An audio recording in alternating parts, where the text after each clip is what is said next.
Hello there, guys, and welcome back to my channel for a live reaction and player ratings live stream following Chelsea 1, Arsenal 1. What a game it was. A crazy game. Not necessarily the game with the most beautiful football, with the biggest moments of quality, except once by Pedro Neto. Bloody hell, what a goal.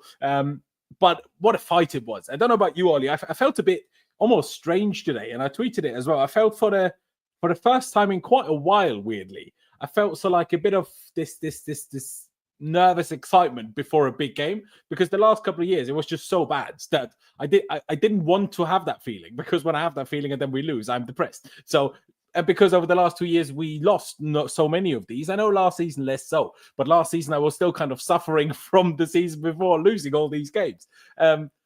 So on the one hand, it feels like a bit like an anticlimax now that we in exclamation marks only got a draw. But I don't hate it either. I know you just said before we went live, you're not necessarily convinced by the performance, and I hear that. But at the same time, I'm like, I don't know. It was just a game that ebbed and flowed for me. There was games where we were on top. There was games where Arsenal were on top. They had a couple of chances. We had a couple of chances. It was just arguably a fair draw. Either team could have nicked it if they took one other chance. But in the grand scheme of things, I'm seeing too many. I don't know. I'm already seeing like messages like Maresca not good enough. 0. I mean, yes, he hasn't won against the big six, but not good enough. I don't know. I feel that's a bit harsh. I don't know. Ollie, where do you stand on it? What's your initial feeling after this game? I'm sure if I asked you again in 40 minutes, even though we won't be done streaming, your reaction might be a bit different. But what is it now? Yeah, it's a bit hard, isn't it? You come away from these games kind of reeling, because it's a big game, against a London rival, big opposition. Attentions are high, emotions are high. Really quite a close, very cagey game. A few big chances in it from both sides that neither side really took advantage of. You're right. I think we were on top for parts of the game. I think they were on top for parts of the game. I think probably, if I had to say so, I think we were probably the better team today, marginally. But I can also see people making that argument the other way, so maybe it is about fair. Frustrating game for sure. Arsenal, the way they like to play at the moment with Arteta's football, very defensive, very compact, a lot of reliance on set pieces. And they tried to do that as best as they could today. They really stifled us through the middle, forced us out wide where we couldn't create quite as much. So, yeah, frustrating game. Really quite a frustrating game with a few sort of happy moments in between. It's a far cry from the 8-0 in midweek. Let's put it that way. Yeah, it is a far cry from that game. That is valid. To be honest, the level of opposition is also a far cry from what it was. Yeah, that's true.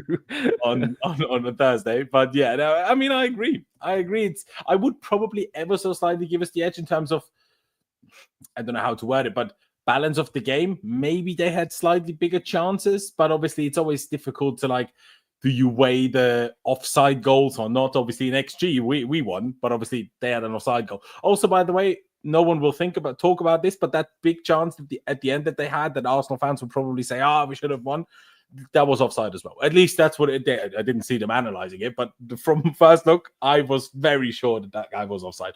Can't remember whoever played the cross it was anyway.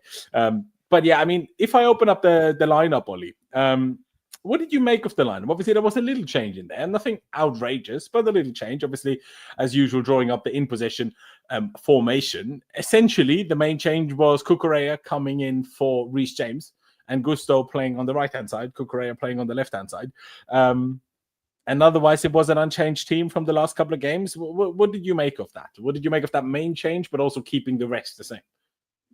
I think the team was more or less right. I think obviously, like you said, the big question mark is over Reece James not starting the game. I think the reason that Maresca might have elected to have Cucurella over Reece for that one, we can get into the ins and outs of Reece over Gusto, but the reason he's picked Cucurella to start in that sort of left centre back role over where James has played in the last couple of games is, I think, because Saka was on that side, and I think he wanted a naturally left-sided player to defend against Saka, who's very good 1v1. On the other side, you could argue. Yeah, aggressive as well. And and Cucurella knows how to deal with Saka. Did so in the Euros final. Things like that. So he's kind of experienced in that spot. So I wasn't unhappy to see him there personally. On the other side of things, I kind of really would have liked to see Reece James taking up the positions Gusto did today, but we all know. I mean, he did when he came on, but there was only 15 minutes left of the game. Do you know what? But actually, for those 50 minutes, I quite enjoyed the positions he was getting himself into. But I understand that he's not fit enough, and his hamstrings aren't strong enough to be able to run up and down the way Gusto does most of the game every game. So. It's a tough one. I mean, personally, I don't know about you, but I'm happy with slowly bedding him into this formation. I am position. I am happy with him for the moment playing 15, 20 minutes of this position. Now, I would also be happy if he played in the second string team. Maybe he can do it for a bit longer there because the intensity is lesser in the Conference League. But is he even I'd rather him get used to this position and hopefully his legs can handle it than be left back the whole time. Like that's a bit of a waste. Especially maybe you disagree, but I thought Cucurella was absolutely phenomenal. So why would I want anybody else other than Cucurella in that position? Like Cucurella is amazing.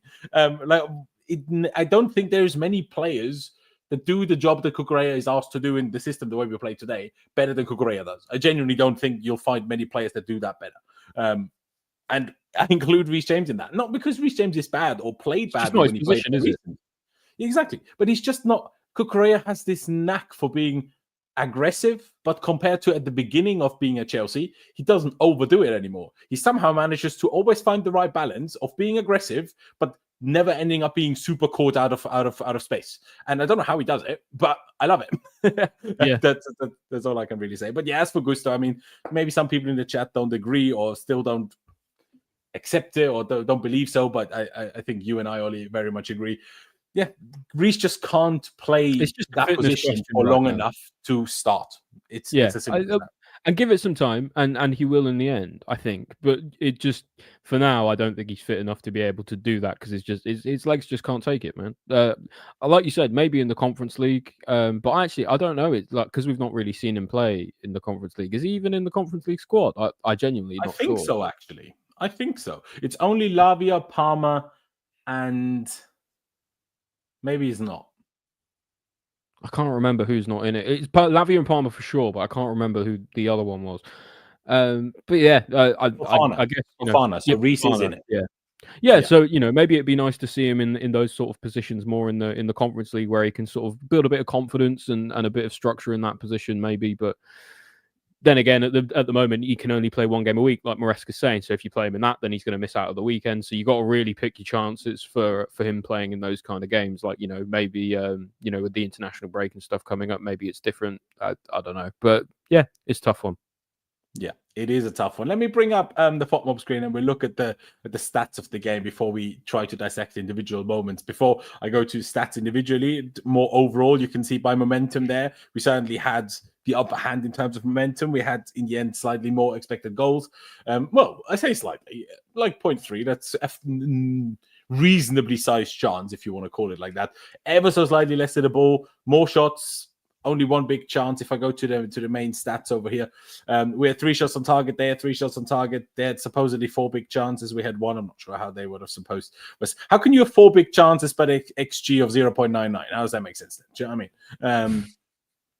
Yeah, I mean, this 85% here, I think is the reason why we didn't create a little bit more today. Now, sure, Arsenal play their role in us not be having higher passing accuracy, but it felt a bit like the United game in the sense that if we got the passing better and more precise, we could have killed them on many occasions. But that's part of having a young team. That's part of playing big games.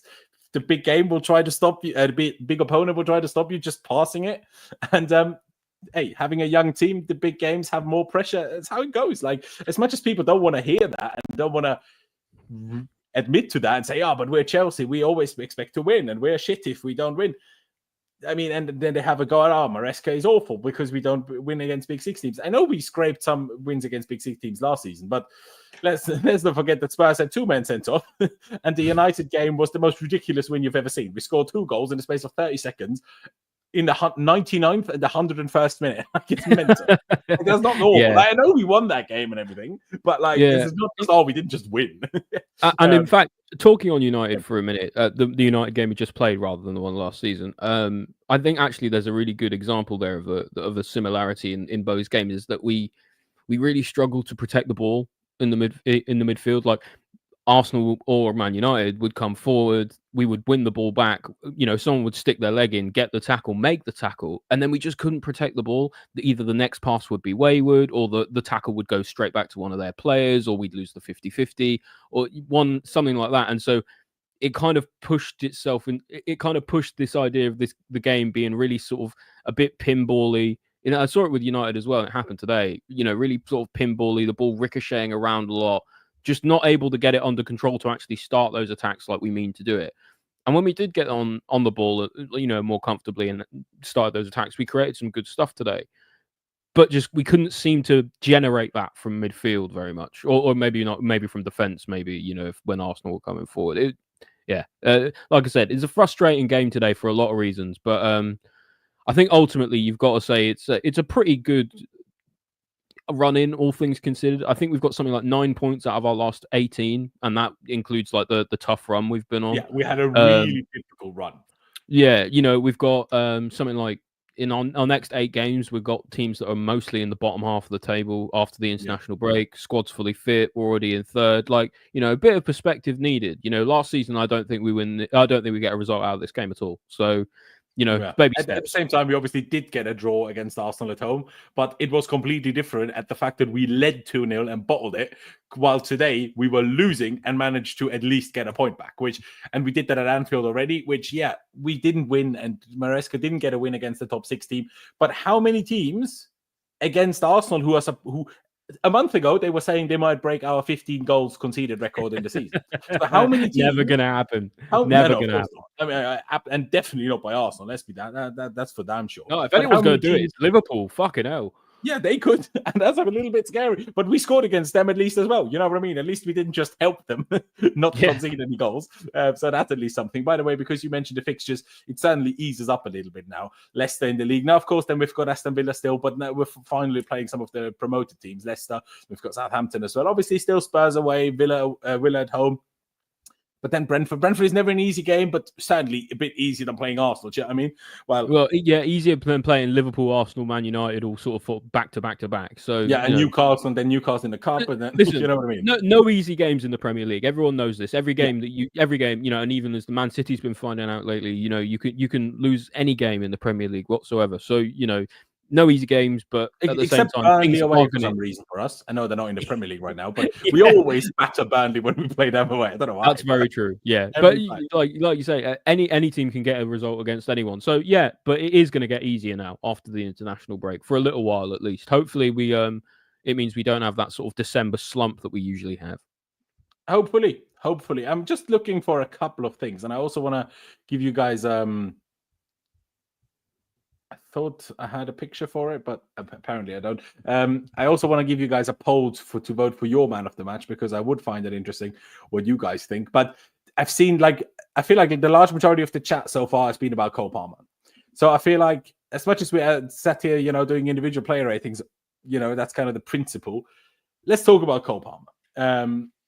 And I have highlighted a few messages, and obviously, guys, there's going to be more of you that say things about this. I very much understand. I just picked a couple of them to highlight and talk about. I mean, it started with Fire Red. Palmer on the left is a no-go. The chemistry between Palmer and Noni is gone. Palmer was meh. He should have been taken off for Felix, in my opinion. When Palmer is contained, we are contained. Mason's, well, that was actually not about Palmer, but yeah.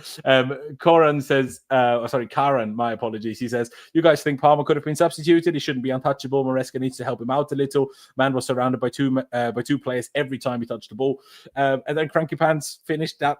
I guess that thought of Kunku was Poch's savior seems to be Palmer for Maresca. The only difference is Palmer is actually available. So Poch has saviors who are not there, which is why he's not here anymore. Maybe that's why he's also not there anymore now. But I think this is the main one I want to highlight, because it's a tricky one for me. This is a tricky conversation, because I felt this in our chat from a couple of people. I felt this on Twitter. I felt the reaction is a little bit too extreme as to how much, Cole Palmer is awful, Cole Palmer this, like, you put 2 free kicks in the wall.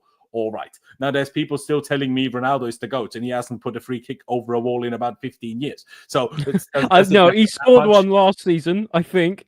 Yeah, well, in Saudi, it doesn't count, does it? I mean, like, when you've got 5-foot goalkeepers, I don't know. But also, Cole Palmer literally scored a free kick a month ago. Not even. No. I mean, like, he's shit now. He did score 2 free kicks. Well, it happens. It's just people being reactionary, isn't it? Obviously, Cole Palmer is still our best player, and he's still the difference maker in a lot of our games and a lot of our good days.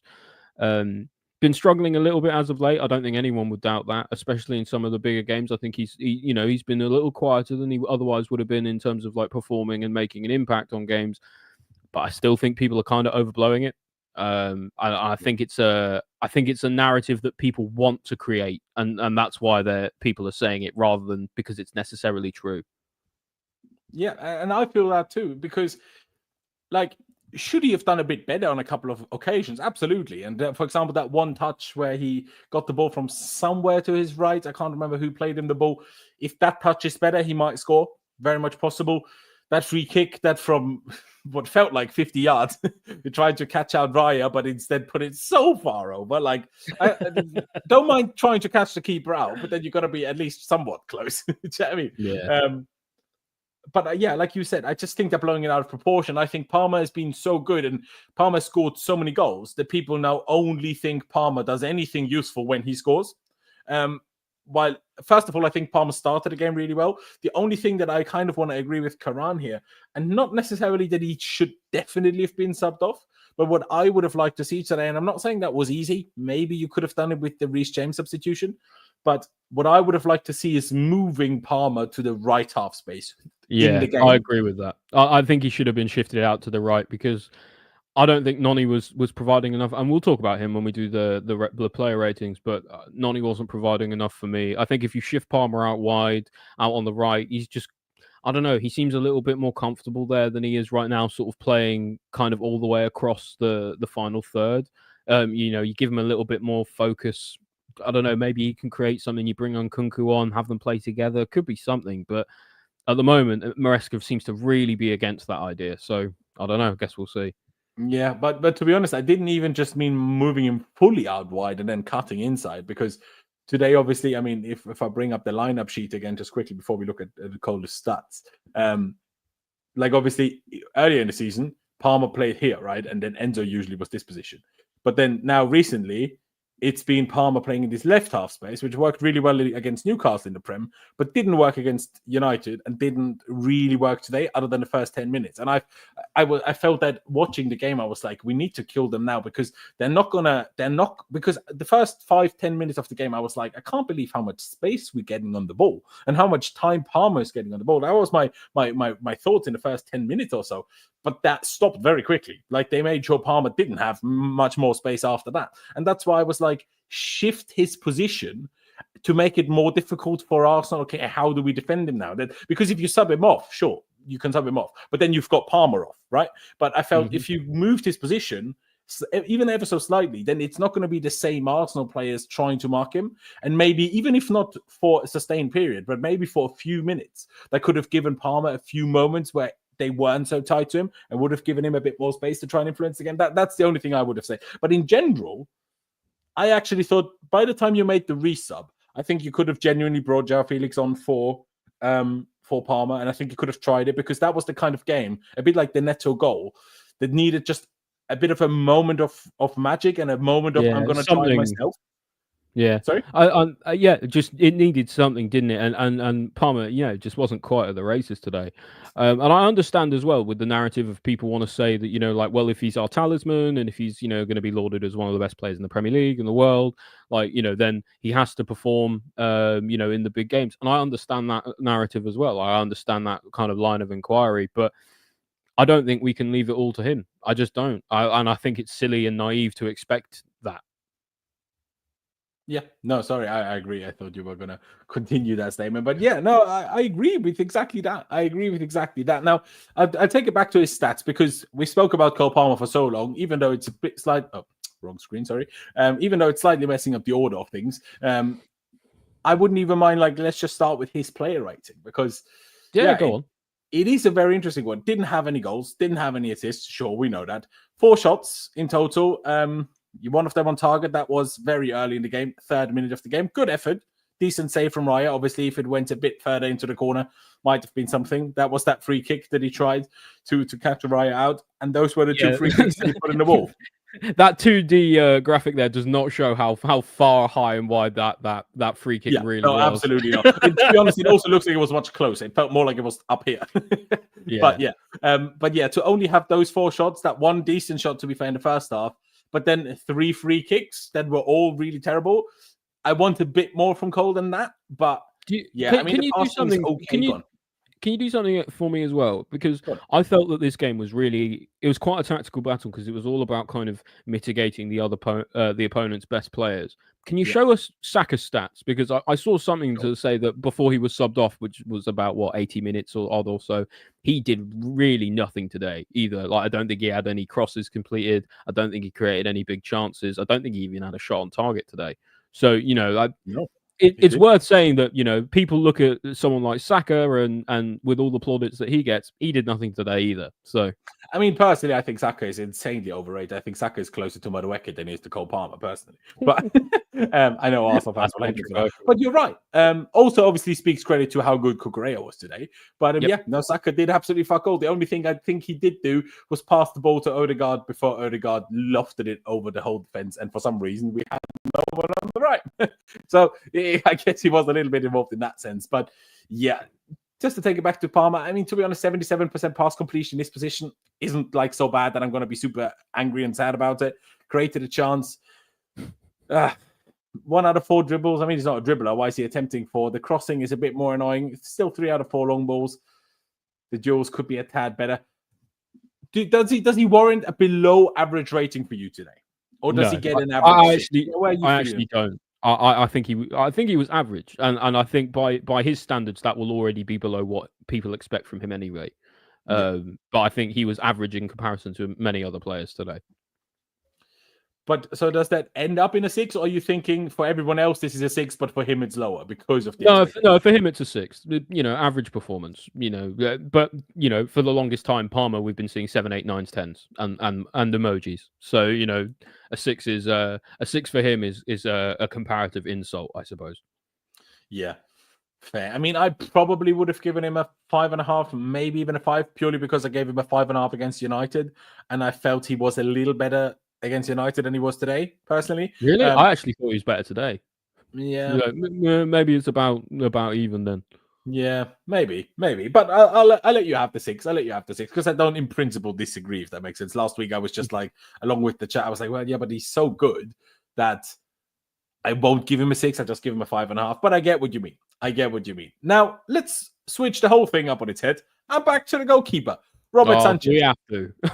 I mean, kind of. I'm so sick of talking about this. It's another weird conversation, isn't it? Like, it's another, because he was so weird again. Why is he so weird? How does he make 2 or 3 absolute wonder saves, but also cost you a goal every game? Like, that's what it feels like at the moment. Yeah, I just don't get it with Sanchez at all. It was interesting to see near the start of the game. I noticed he was playing a lot more long balls than he usually would, like really knocking it long. And we all know Maresca's been saying the second he does that is the second he's going to get dropped. So hopefully he'll be dropped soon. But that's how it works. I mean, let's see. He played 15 today. Newcastle at home, he played 19. So but the accuracy was better today than against Newcastle, so that's something.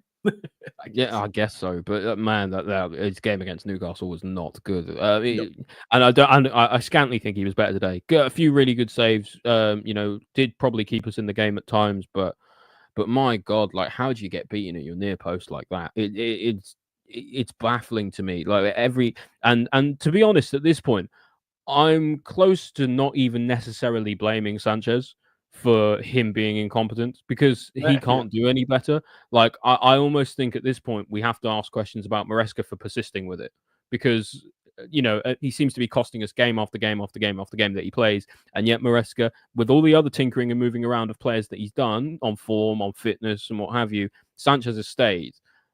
And I'm not sure that's a good thing. I think him persisting with that isn't is not a positive thing for the team. No, it isn't. It's a tricky one for me today because should he get beaten at the near post there? No, of course he shouldn't. I mean, that is it's Sunday League. Don't get beaten at your near post. That's what when you an under 8 goalkeeper knows that. My issue with it is near post next to your shoulder and head is always a bit different to near post next to your legs, because it's like, well, you can't stand actually next to the post. Like, you can't physically, because then like it's pointless if you have your knee kind of out of play or covering what's out of play. So I don't like, he should do better. But I don't think it's it as well. The howler is on the defense, not Sanchez on this goal. I think definitely if the defense don't put him in that situation, he isn't forced into having to try and make a save at his near post. But also he should be saving it, no problem for me. He even gets a hand to it. It shows he could have got there. Yeah. If he gets a hand to it, then I might change my mind. I thought he didn't get it. It kind of like glanced off the bottom of his hand. He couldn't move it down quick enough. But you know, like, so just a really frustrating one again from him today. Like, I just don't know how we're gonna be. You know, for all of our good performances and for all of where we are, you know, being third in the table and stuff, I can't see us staying high up the table if he's going to continue to play for us. I really can't. Yeah, no, it's true. I'm just trying to watch it back just because I'm like, did I have a brain fart? I mean, I still now seeing it back, yeah, he might have got a slight hand to it, to be fair. Even seeing it back, I still cannot believe how much space we gave them, like on that side. Yeah, this keeps happening. Nearly every game, this happens at least once, where they loft one cross over the defense, and all of a sudden, everybody is free. And it's always on the right side as well. Now blame Madueke for this. We'll get into Noni in a minute and whether he's in fault or not. Sorry, Oli, you were trying to say one. No, I was going to say that when that happens as well, it happens like once a game. You're right, and it's always it seems to be a pattern of play thing. Like, it seems to be almost like a tactical or type thing, because we've seen a lot of similar situations happen. It's usually on the right side, and there's usually at least one player free, if not more. Like, so you know that.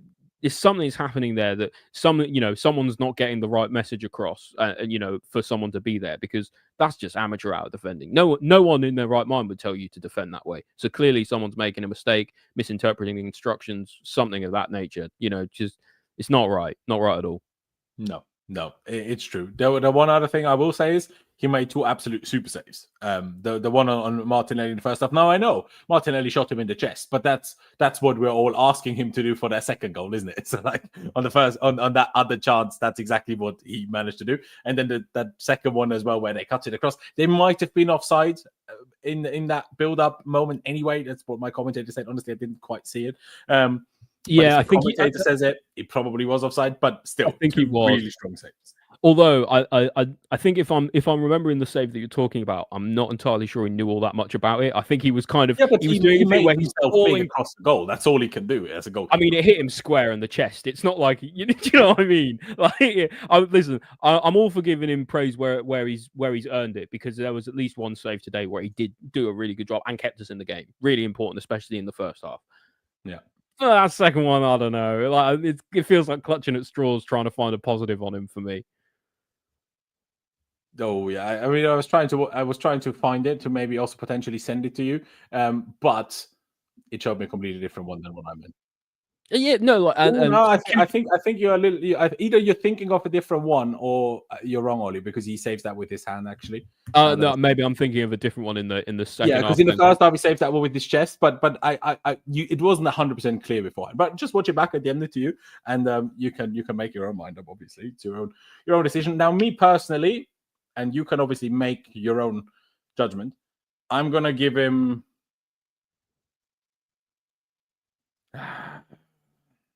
I can't decide between 4.5 and 5. You're probably going to go lower than that, I'm aware, but I can't decide between 4.5 and 5. So I'm going to give him 4.5 because I feel like I don't want to be too nice. Oh, I mean, Joel gave him a 6, so we talk about that. But what would you give him? Joel. Have you got round to seeing it back? No, I think about 4.5 is fair. Like, listen, again, like I don't want him to be put in that situation in the first place. You know, the defending is criminal. He shouldn't have to be there standing like a lemon, waiting for them to either pass it across or shoot. At the same time, it's near post, mate. You have to save it as a goalkeeper. You just do. Like it's the simplest, most basic stuff. It's goalkeeping 101, and Sanchez really struggles with the basics. So yeah, I think 4.5 sounds about fair. Fair enough. And hey, we're already doing things all over the shop, and so why not continue doing that? Because everybody in the chat is currently talking about how everything, all of this is Noni Madueke's fault. Or the He whole had a poor game today. He really had a poor game today. You know, he started the game pretty well, actually. I thought especially his defensive work rate was really, really strong. You know, was really good at sticking a boot in and doing what he needed to do. But again, when we're getting up to the final third, he just wasn't making it happen. You know, wrong decisions, you know, crossing when he needed to shoot, shooting when he needed to pass, altogether just having his blinkers on, not looking up for people. Just really struggled today, you know. And like you said, if Palmer was shifted out to the right, and someone else was brought on for Noni to play through the middle, I think we would have seen a marked improvement today. Yeah, I mean, I personally felt that after the United game, which was his second poor game in a row, starting at right wing, I felt that he should have not started today, if I'm being honest. But obviously, the way our schedule is at the moment, and we always have the midweek game, you know, on the basis of who plays how much in the midweek game, who's going to play on the weekend, which I also think is a little bit silly of the manager, because if I get it, the opponent manager will get it. So, you know, because if Mudryk plays 90 minutes against Noah for absolutely no reason, by the way, like you could have brought on somebody else. You didn't have to take off Tyreek George, if we're being honest. Like, you could have just played the whole game. We won 8-0. You didn't have to take him off. Then you could have had at least the potential of starting the game the way we finished the game today, with Mudryk on the left and Neto on the right, which I personally think probably would have worked out a little bit better. Was there that much between what Mudryk did after and what Noni did before? No. But let's talk about the goal. Do you agree with the chat that this is so very clearly on Madueke? Now, do I think he should have done better? Yes. Do I think it's quite so clearly on him as the chat seems to think? No. I thought it was more the defense's fault. If I'm honest, I think Lavia gives the ball away, right, for a start. You've got Colwill playing everyone on side. You've got Gusto not sticking to his man on the right and just leaving a gaping hole in behind. And then you got Sanchez not saving it near post. Listen, I get it. You know, Noni probably should have done better with it, but he's not the only one at fault for that. Nowhere near. No. And it's a weird moment because we had kind of won the ball back, tried to go forward. And that's why Noni isn't there now. People will slate him now. But can I maybe still frames I can use? So let me try to use still frames. Let me try to use a still frame. Why is this making itself so complicated? So let me try to use a still frame so we can look at why people so badly think Madueke is the one clearly at fault. So this is the beginning of the goal. This is just as Lavia had given the ball away, essentially. I skip forward. It's not really still frames, is it? But then this is where Dingy buys the ball. Now, sure, can Madueke run this? Sure. But if you go back, he should be there, to be fair. Gusto is also just running back. So, like, it's not like we're just parking the bus and Noni isn't there. It's like he was obviously we don't see it, but he was almost certainly very high up the pitch and covering a lot of ground. Should he go back faster? Yes. But does that guaranteed save the goal? Absolutely not. So I do not understand why the whole back four, and Caicedo is in it as well. So it's a back five in this moment. Why they're all so far to the left? Like, what is this? At least Gusto needs to be a bit further back and call for Fana to come a bit closer to him as well. Because if I play this on, not only these two, which makes sense because they're already in space, but if you go on, all of a sudden, okay, he doesn't run. But with Saka, there's all of a sudden could be three, but it's two players completely alone. Keep it paused there. That still frame is everything wrong with our defending at the moment. What on earth is happening here? It's true. What, like how? And again, this is what I meant earlier. We do this almost every game. It's like once every game this happens where someone like United had a couple of these last game. Like sometimes it was more often onto the other side, but it keeps happening. It absolutely keeps happening. And I actually do agree. I think Noni should be jogging back there, but at the same time, it's the defender's job to defend. Yeah, attackers got to help out for sure, and Noni needs to be helping out there. Shouldn't be jogging back. If we already have a back five because Caicedo is in the middle. Yeah, you're right. If the whole back five is shifted over where it's supposed to be. Madueke could have been there and could have prevented it, but we're already sat there in a back five. When you already sat in a back five,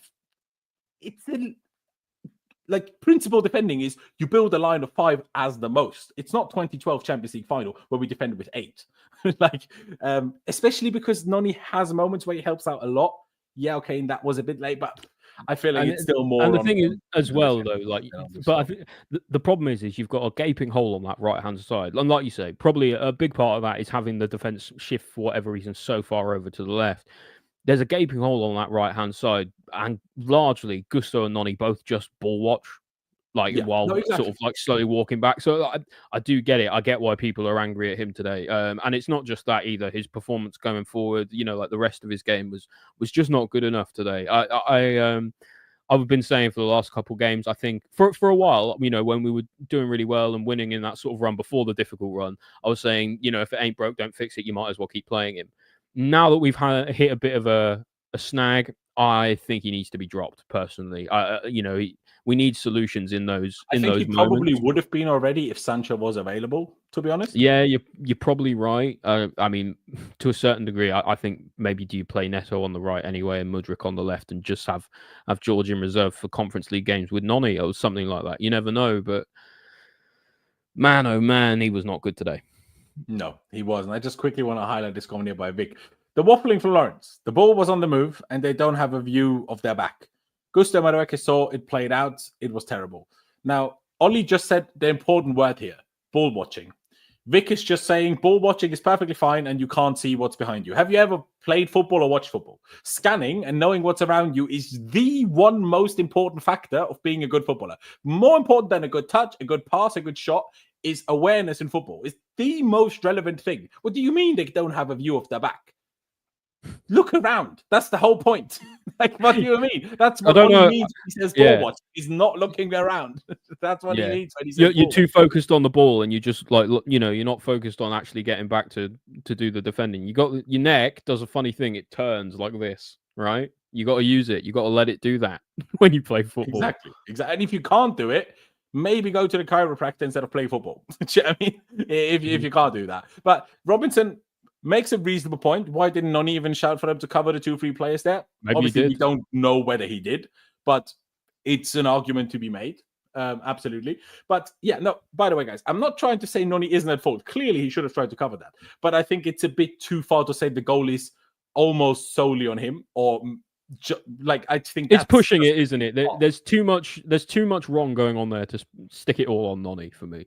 Exactly. Like when the right back is on the height of the penalty spot, as you can see with Gusto, then you can't just blame the right winger for not defending the entire right-hand side of the box. That's not how it works. But yes, a winger is supposed to track back and help out. Absolutely, of course. And again, he isn't supposed to defend half of the box. And again, looking at that still frame there, literally everyone except Gusto and Noni are on the right hand. They're all to the right of the penalty spot.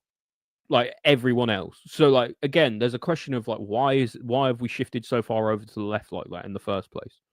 Yeah, no, absolutely. And this is where Joel has a point, and a couple of other people said it as well. Here, Noni can kind of see that this is on. Like once here, Odegaard gets the ball. By the way, it wasn't Saka that gave it to Odegaard. It was the other guy who we don't like to mention. But this is like, but obviously the problem is by this point it's too late, right? And Noni stops running because Arsenal go back. That's why. They go back, and that's when he stops. And he shouldn't, but that's why it happened. Then Lavia gets kind of spun by Partey, can't lie. And now he should know. But the problem is, if he starts running now, it's too late anyway. So, yeah, it's still a mistake. I agree. But I think it's harsh to say it's all on him. That's all I'm saying. I agree with that, because if he is there, there's no guarantee they don't score anyway. Exactly. Sorry that I took the screenshot of it, but no, that's fine. But yeah, you know bring his stats up as well. No, exactly. I mean, you can see his shots; they were all blocked. This header early on, that was his best chance. Could that have been a bit of a better header? Probably. Yeah, it was a pretty free header. Rice does enough to put him off. Should probably try to be getting it on target from there. But we don't have anyone we don't have any good headers in the team. We don't have anyone who's good in the air in our team going forward. So, exactly. I mean, can you expect him to score that? No, in the air was Fofana flying through the air instead of heading the ball. But what was I trying to say? Yeah, he did that thing I felt where where you're okay, you're not a striker, you've not headed the ball that often, and neither have I. So I'm the smart ass here, I know. But if you watch it back, he kind of does the heading movement of putting his head forward, and then the ball hits the top of his head. So essentially, he just did the header movement too early. Usually because what they do is when they think the ball hits, they close their eyes and then they do that. And I know that's a reflex that the body closes their eyes when you get about. But it's also a thing that like 11-year-olds do when they play football. Exactly. And that's why they now stopped 11-year-olds being allowed to head the ball in training. Or maybe that's what happened. He headed the ball too much as a kid and now just doesn't know what to do. Maybe. But yeah, he wasn't great. And what's frustrating for me about him is like, he so often at the moment decides to go on his right and cross, but then almost every time the cross is awful. Now, I'm not saying never go on your right. You need to, because otherwise you're too easy to read. But I swear last season he always went cut inside onto his left foot, and now he never does it. Now, I heard an interesting thing from Maresca in a press conference, which I'll be interested to see what you think about this, Ollie, and maybe also to chat. But he essentially said, we only want the wingers to go into a dribble when they are 1v1. If they have two defenders in front of them, they are not supposed to go 1v1. They're supposed to play back and let the whole point of how Maresca likes to play is stretch the play and move the opponent around so that the winger does have that 1v1 moment. Well, if he doesn't, they're supposed to play it back. Now, we sometimes disagree with this as fans because we want like just take him on, try it, because we had Eden Hazard, who Eden Hazard didn't have a problem if he had two players in front of him. It didn't matter if it was 5-on-1. Yeah, like. Exactly. So, but it's frustrating that he always goes on his right, though. Like sometimes go on your left, man. You saw it with Neto and Neto's goal. Like sometimes. It's interesting though because I did see him go on his left a couple times today. True, but not shoot in the end. Other than that one time when it was terrible. Just didn't do enough with it at all. Attacking, defending, just didn't do enough today. No. Now I slightly think we gave Palmer too high of a rating, if I'm honest, because okay, we can revise it if you want. You want to give him maybe a 5.5, 5? Yeah, I'm thinking at least I think taking it down, because obviously I'm not changing your rating, so I'm only changing mine. But if it goes down to 5.5, I think it's a bit better. I'm surprised that Noni has 3 out of 3 successful dribbles, to be honest. Didn't see that coming, if I'm honest. The dual rates are also okay. Didn't feel like but I'm like, do we not both think Madueke was worse than Palmer today, right? But I feel like I don't want to give Noni a 4, though. So you know what I mean? So I'm like, really? Because I thought roughly a 4, even maybe a 3.5 would have been fair with given his performance today. Not just for the goal, which I think he is at least partially at fault for, but but going forward as well, just didn't do enough. Like in almost any situation today, you're not wrong. Impacting games. I just think a 4 is. I give 4s when I'm really unhappy, and I wouldn't. But yeah, maybe that was, what I told you earlier, how this game for the first time in quite a long time, I had this kind of nervous excitement, and I felt that the whole team fought quite well. And I know that doesn't get you anything, but I felt this was a proper like derby game and also like willing to fight, and that included Madueke. There was moments in the first half where Arsenal sustained a bit of pressure. They had a corner, then they kept the ball, tried to play it back in. Noni did really well out wide to win that ball back and, to stop them sustaining the pressure. There was a couple of those occasions. I would say 4.5, but if you want to go 4, you go 4, and we'll let the chat decide. I think you've got to drop Palmer down. I think you're right. I think we've got to drop him down to at least a 5.5, and then you drop Noni down to probably a 4 or a 4.5. Maybe do it between 4 and 4.5 and let the chat pick. Or we give Palmer 5 and Noni a 4. That's fine too. I think the chat would probably be happy with that, because I already know that the chat is going to pick 4 for Madueke. Are you happy with that, chat? No, you're never happy. No, yeah, probably not that. I mean, Rick says 3 for Noni, 3. If Noni is fair, is 4 fair, but Palmer should be 5 then. That's what we did. So yeah, exactly. Noni always trying to be star, always greedy, hogging the ball. I think that's a bit harsh. I don't know. I think this is a bit of a stigma that he's probably going to struggle to shake off. But yeah, let's give him a 4. I don't think it was great. I probably would have maybe gone 4.5 and maybe given Palmer a 5.5. But hey, the chat is so adamant.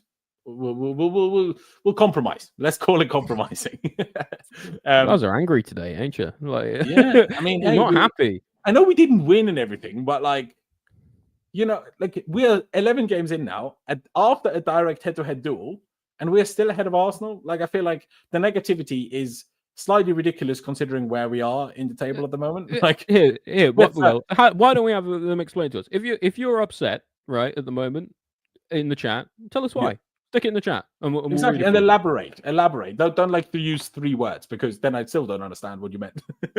But elaborate. You know what I mean? Like, you can use a few words. Like Shasaib, how I'm going to try to pronounce it. He said Neto got moved to the right, then showed him how it's done. Noni was defo sour. I mean, Noni was a bit sour, but I genuinely think that the goal was why he was taken off, personally. I think Maresca was annoyed by exactly this. But yeah, I mean, hey, if they want to elaborate, please elaborate. But let's move on for now. If we get any explanations, we can go back to it. It's not negativity. It's the way you are handling it. I am. Or like, you mean in general, everyone individually? I'm not saying you guys are necessarily negative. That's not what I'm saying. But I'm saying... I'm saying that a little bit. I can't lie. Yeah, no. I mean, the average consensus of what we're doing this season is, I feel, a tad negative. Considering we're 3rd in the league. Are we 4th? I'm pretty sure we're 3rd, no? 3rd or 4th. I don't know which, but we're on the same amount of We're points. 3rd because Forest lost today. So now we are level on points with Arsenal and Forest, but we have the best goal difference of them. So we're also level with Brighton and Forest, I think, as well. Everyone's on 19 points, if I remember rightly. Oh, yeah, Brighton as well. So yeah, Arsenal, Forest, and Brighton. I mean, is it a bit disappointing that we're 9 points behind Liverpool? Yes. Am I a little bit baffled that we are 9 points behind Liverpool? Yes, because like we were definitely not this far worse than them at Anfield, and this was at Anfield. Do you know what I mean? So like, I don't know, but hey, let's move on. Let's actually get to some of these centre backs as well. Levi Colwill made 2 in particular. I feel like I remember fairly big errors that led to Arsenal chances or gave them big struggled today. Chances. Struggled big time. Elaborate, bro. Well, for the goal, like I said, he's playing everyone on side for a start. Passing was all right. Thought it was okay today. But ultimately, that's not why we play him. He let Havertz and Odegaard and even Martinelli get the better of him quite a lot. It seemed to me that he just didn't really know how to handle it. He struggles in big games. He struggled against Liverpool as well. I'm not expecting him to be world class yet. He's still very young. He's still one of our best defenders and probably one of the first names on the team sheet for that reason too. But didn't do enough today. Defending wise, just wasn't good enough for me. Interesting. I mean, defensively, I thought he was good. Now, are there a few moments where they got the better of him? No, obviously. And when I say good, I don't mean I'm thinking he was a 9 out of 10 defender. Absolutely not, obviously. For me, the bigger moment was those 2 passing moments because that's what... I mean, sure, he is the guy with the responsibility to build from the back. So he is also supposed to sometimes play risky passes. And sometimes, no matter how good you are, sometimes a risky pass will get intercepted. That's kind of why it's called a risky pass. I thought defensively now he got himself that yellow, a justified yellow, but also a tackle that I'm happy that he made because too often we let players just run past. No, tackle him, take him down. I'm much happy with that. The other thing that he does that annoys me all the time is even if he does something that is a blatant foul and the referee blows it, he does that stupid thing where he puts his hands on his head and complains to the ref. Stop doing it. Just get on with it. Like, especially the way he got booked. I'm like, bro, you were nowhere near the ball. Yeah, and he does it every time he concedes a foul. He puts his hands on his head, and he's so shocked. It's like, why are you shocked, bro? You really struggled today. Like, oh man, not a great performance from him. Not great. What rating would you give him on your side, Ollie? I don't think you could give him more than I wouldn't give him more than a 5 personally. I think. Does that mean you will give him a 5, or will you give him a 4.5? If you go 5, it's absolute maximum. So I'd be more inclined to say. No, I will say 5 because I think he was better than Sanchez, but not by much. Fair enough. I would give him.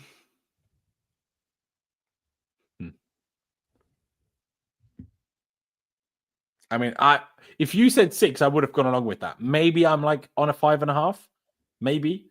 So because you are kind of a little bit on a 5 and on a 4.5, I know.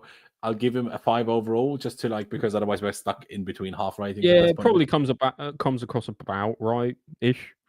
Yeah, I don't know. Like I said, I would have gone a little bit higher, but yeah, I understand. Let's see what the chat thinks. I mean, chat, what would you have given Colwell? I've seen someone earlier say 5. I'm not going to pronounce that again because, Varner says 3. Bit harsh, in my Joel opinion. says Mason 5 is very low. I don't know. It feels right to me. Like someone says 3. We won on XG. Arsenal had less than 1 XG today. We can also, I feel like, let's also take a little moment, right? Everybody was shitting themselves that Arsenal would destroy us from set pieces. They had a significant amount today and got close to scoring maybe once. Who's the main guy at the back? Colwell. So giving Colwell too harsh of a rating when we stopped supposedly the best, or statistically the best set piece team in the world, when that's usually our big problem. I think we also have to give a little bit of props for those kind of things. It's not just about defending. It's not just about moments where you're 1v1 with a player. But there was a lot of other moments defending today where he really was lackluster, and he was a part of a defense that conceded a lot of really easy chances and Arsenal should have buried at least 2 of them, to be honest. It's like that late one, like you say, maybe it was offside or not, but still to be put in that position, to be spun like that as a defense, it's not good. And especially in a game like this, a big game. All of those.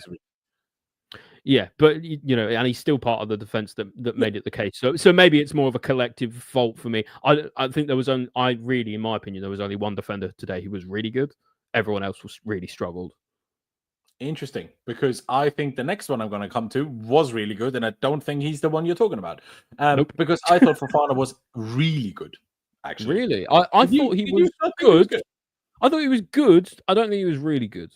Again, I wasn't really satisfied a lot with his defending. There was a couple moments where he went 1v1 with Timber running down that right hand side, and he did well there. But no, I thought he was good. I didn't think he was great. I thought if you were going to pick one defender today who was truly great, it was Cucurella. Yeah, no, I mean, I agree. Not disagreeing with me. Everyone's saying 7, so maybe I'm being too harsh on him. Yeah, I mean, there's a lot of 7s going out there. I would have probably gone for in that realm if we kept the clean sheet and he played the same. I might even consider like an 8, 8.5 if I'm honest, but obviously we did concede in the end. Also, right, you convinced me. 7's fine. That side. Sorry? Yeah, I was like, all right, chat, you convinced me. 7's fine. Because everyone's saying it. Yeah, I must be wrong in that one. Fair enough. Fair enough. I mean, before I write it down, wait, what am I showing you on screen? The wrong thing. Let's look at Fofana's stats. They weren't bad. I mean, 92 passing. I'm happy with that. Yeah, it's fine. Duel-wise, obviously, wide centre-backs, always a few less, but 2 out of 2 ground duels, 1 out of 1 aerial duel. You can't ask for much more than that. Was never dribble past, supposedly. Yeah. I mean, I was just happy with how aggressive he was. And also, I liked his runs that he made forward. I feel like he dragged the ball. Like, he reminded me so much of Rudiger today. And, like, I don't know. I love that. And then he had that moment where he kind of nearly scored. Obviously, Saliba kind of wrestling him to the ground. And he's just flying through the air, trying to drop kick it. He didn't score it. Yeah, but, maybe I was upset with him because of the defense generally today. But actually, going forward, he was quite good. He did a lot of marauding runs, which I was quite impressed by. Fair enough. Yeah, I mean, if you wanna lower it a little bit, I'm okay. No, 7's all right. I think you're right, and I think chat's right on that one. I was originally going to give him maybe a 6, but I think a 7 seems fair. Fair dues. But on this one, we can very much agree that he was absolutely fantastic. Marco Correa, I said it at the beginning. I love Reece James. I want Reece James to be in the team, but when he's fit, because I don't want Reece James at left back / left centre back over Cucurella. I just don't think we should be doing that. I think Cucurella is one of our best players in the team at doing what he's asked to do. I mean, he hasn't started in a fair few Premier League games, and then you watch this tonight and you're like, how? Why? Yeah, how hasn't he been starting? Like maybe it's been a thing of Maresca's just been doing a bit of an experiment out there with him at left centre back, with Reece, at left centre back. But I thought Cucurella was immense today. Inverted into midfield really well, was really aggressive. Won the ball a lot. And listen, any game where you can get Saka to limp off and you can get Havertz booked in the same game, you've got to be doing well for me. We all know Saka will be back and absolutely fine for the next game. We all know what his limp means. Yeah. So so it means. I mean, that hey, Cuckoo he had might do a typical Arsenal thing. Might just say like Ben White, I don't want to play for England, so he'll just miss the international break and be back perfectly fine after that. a shame England need a left back. But yeah, thought Cuckoo was really good. Pocketed Saka today. And that's no easy feat. I know you don't really like rate Saka like that. No, I still think he's good. I just don't think he's as good as people think. Yeah, that's fair enough. But I'm one of the people who do think Saka's probably about as good as people think he is. So for him to do that, but you're also English, so it's natural that you might have a slightly different perspective on that. Yeah, that's true. Yeah, absolutely. So for Cuckoo, for me, I think it's difficult because there was a few players today who I think had a little bit of a better game than him, but he played really well today. I would have given him an 8.5. That seemed about say exactly the same thing. About right. He seemed everywhere for me. Especially the way especially in the second half. Actually, the way he was coming into midfield a lot, winning the ball back. He really broke up a lot of attacks before they could become dangerous. And that matters. I think he's a real leader in these kind of games as well. I know he's obviously not that kind of leader like a John Terry kind of leader, but he just gets so stuck in. He sets a standard, doesn't he, for the way in which he gets about the place, physically, mentally. And that's really important. I was worried a little bit after Conor Gallagher left us. I'd be like, well, who's going to set that standard now? Cuckoo's really stepped up in that regard. So absolutely, which is also why I don't like it when he doesn't play, because I think that we need that in the team. But yeah, I mean, looking at his stats as well, 92% passing, only misplaced 3. That's very strong. 3 out of 3 tackles. I mean, what do you want? 4 out of 5 ground duels is really strong. I'm not going to moan at him for not winning a header. He's short as shit. So, I mean, fair dues. 10 defensive actions is strong as well. That's even more than Fofana has. It was obviously more clearly a centre back. So, yeah, I would go along with an 8.5, because I think when you don't win, you need to do something very special to earn a 9. And I don't think he quite did that, but I think he was ever so slightly below that, if that makes sense. So I think that's a really interesting thing. Tristan O's just put in the chat. Maresca was right when he said Cuckoo does the little things that other players can't. I didn't understand what he meant, but now I do. Yeah, that seems really poignant. It does seem to be able to just give that little extra 10% that makes a big difference in games like this. I think that's a very good point, and thank you for highlighting it as well. Yeah, I mean, you essentially read it out already anyway, but Maresca was right when he said Cuckoo does the little things that the other players can't. Honestly, I mean, I remember him talking about Cuckoo. Don't remember that exact phrasing, but if that's what he said, yeah, no, you're exactly spot on. That's exactly what he does, and I love that about him. I mean, that's one of the things that I love about him. Is there sometimes things where I'm like, do you need to get booked every game you play? You know what I mean? But in general, yeah. Is he one away now from getting a suspension? No, he already was suspended. Remember at Anfield? Of course he was. Yeah. No, there was a couple other players today who were 2 away. Jackson was 1 away. I think Palmer was one of them, actually. He used 2 away. Jackson was 1 away. He didn't get booked today. So he'll probably get booked against Leicester and miss Villa. Yeah, which I'm like, but honestly, there was this one foul that Jackson made where he just rammed one of them in the back. And I thought he tried to get booked, but the ref just didn't book him. That's what it felt like to me. I thought he was trying. Yeah, and you know what? And Cuckoo getting Havertz sent off the pitch for his head injury is exactly. generational shithousery. I love that because I thought, wait, is he telling the ref like it's I don't know, it's got him booked as well because Havertz was giving it all that back to the ref. Come off, yeah. Absolutely love it. Fucking Havertz, man. Like I defended the guy for so long, and then he disrespects us like that. What a absolute twat, man. Hate the dickhead. Looked a right dickhead as well when VAR came and ruled his goal out. Yeah, that's so funny, man. What a twat, honestly. What a twat. But let's move higher up the pitch. Moises Caicedo. Right. I mean, I keep this one short and simple. I said you need to do something pretty special to get a 9 when you don't win. I think Caicedo did something pretty special to get a 9 when we don't win. Yeah, I'm not putting him higher than that, but I think he fully warrants a 9. You go. Yeah, fully agree. He was absolutely everywhere. Captain's performance, of course, he had the armband, which I know you in the past maybe you've expressed a little bit of doubt towards that because he's a little more of a quiet guy, generally speaking. Even quieter than someone like Reece is. And with all the hang-ups that he has as captain like that, but he put in a real captain's performance today. Like the way he, like he was really setting the standard for everyone on the pitch, cut about the place really well. Won everything back in midfield, more or less.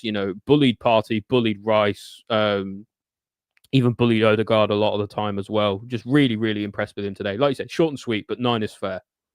Absolutely. Like he was, like you used the best word, he was immense. Only misplaced 3 passes out of 55. That's really strong. I mean, From I don't know midfield, what that's I'm going to see. crackers.